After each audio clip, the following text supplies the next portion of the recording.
Hey, my name is Omed. I'm with All Plumbing Incorporated.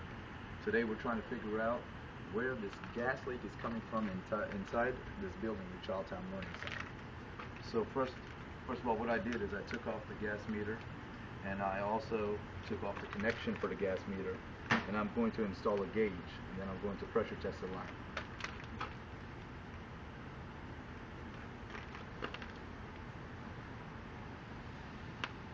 I'm applying pipe joint compound to it to seal the threads